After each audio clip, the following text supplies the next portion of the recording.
dalam nama Tuhan Yesus berkata-kata, apakah berjudi itu dosa? Di Indonesia bisa secara tegas menyatakan bahwa judi adalah dosa. Karena di Indonesia hukumnya melarang perjudian. Ya, jadi kalau kita berjudi di Indonesia adalah melanggar hukum. Kitab Undang-Undang Hukum Pidana pasal 303 diperkuat dengan Undang-Undang Nomor 7 tahun 1974 menyatakan bahwa perjudian adalah kejahatan sehingga bisa dipidana.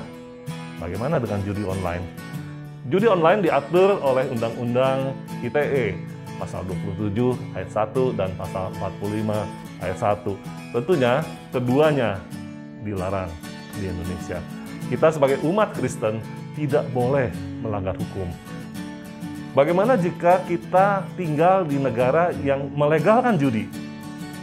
Tentunya kita harus berhati-hati. Mengapa? Karena judi bisa menjadikan kita tamak. Kita menginginkan sesuatu yang besar, hasil yang besar dari sesuatu yang sangat kecil. Dari kemungkinan-kemungkinan yang sangat kecil, kita berharap untuk mendapatkan sesuatu yang sangat besar. Yang kedua, judi juga bisa mengikat kita, bisa menyebabkan kecanduan, menjadikan kita terikat. Dan yang ketiga, bisa juga memicu perselisihan.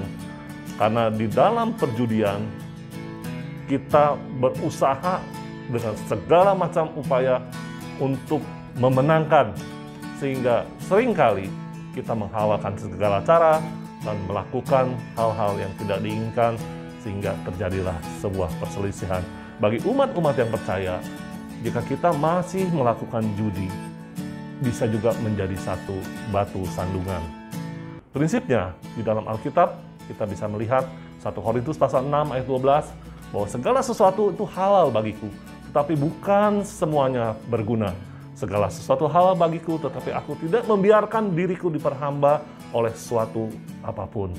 Demikian juga kalau kita baca di dalam Galatia pasal 5 ayat 13. Di sini dikatakan, saudara-saudara, memang kamu telah dipanggil untuk merdeka, tapi janganlah kamu mempergunakan kemerdekaan itu sebagai kesempatan untuk kehidupan dalam dosa, melainkan layanilah seorang akan yang lain oleh kasih.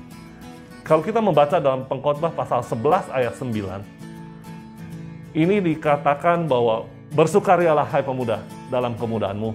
Biarlah hatimu bersuka pada masa mudamu dan turutilah keinginan hatimu dan pandangan matamu. Tetapi ketahuilah bahwa karena segala hal ini Allah akan membawa engkau ke pengadilan. Jadi kita harus berhati-hati dengan apa yang kita perbuat, apa yang kita lakukan. Dan yang terakhir adalah dalam kitab Roma pasal 14 ayat 13 dan 19. Karena itu janganlah kita saling menghakimi lagi, tetapi lebih baik kamu menganut pandangan ini. Jangan kita membuat saudara kita jatuh atau tersandung. Sebab itu marilah kita mengejar apa yang mendatangkan damai sejahtera dan yang berguna untuk saling membangun. Tuhan Yesus memberkati kita.